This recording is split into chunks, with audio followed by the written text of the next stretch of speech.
জগতের নাথ তুমি প্রভু জগন্নাথ, কৃষ্ণের স্বরূপ তুমি প্রভু জগন্নাথ।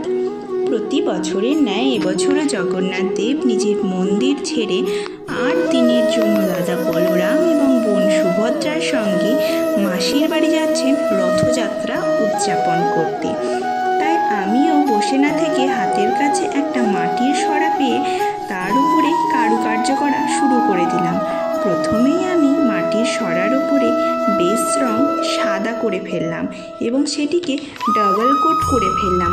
তারপর পেন্সিল দিয়ে জগন্নাথ দেবের মুখটা এঁকে নিলাম। তারপরে তার উপরে পুরোটাতে কালো রং দিয়ে দিলাম। তারপরে চোখের বর্ডারটাও আমি লাল রঙের করে ফেললাম এবং বর্ডার করার পরে আমি সাদা রং দিয়ে চোখ এবং ভ্রু এবং চোখের ওপরে ভ্রুয়ের ওপরে যে বর্ডারগুলো থাকে ডট ডট করে সেগুলো এঁকে ফেললাম। তারপরে আমি তার মধ্যে মুখটা এঁকে ফেললাম, সাদা বর্ডার করলাম এবং নাক আঁকলাম। তারপরে নাকের ডিজাইনটাও করে ফেললাম।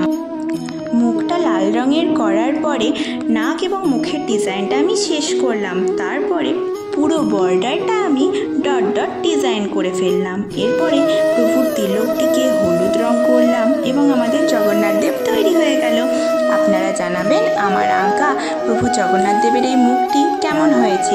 যদি ভালো লাগে অবশ্যই লাইক, কমেন্ট, শেয়ার, সাবস্ক্রাইব করে দেবেন। আর যদি ফেসবুক থেকে দেখে থাকেন তাহলে অবশ্যই ফলো করে দেবেন। যদি আমার কোনো ভুল ত্রুটি হয়ে থাকে অবশ্যই আমাকে ক্ষমা করে দেবেন।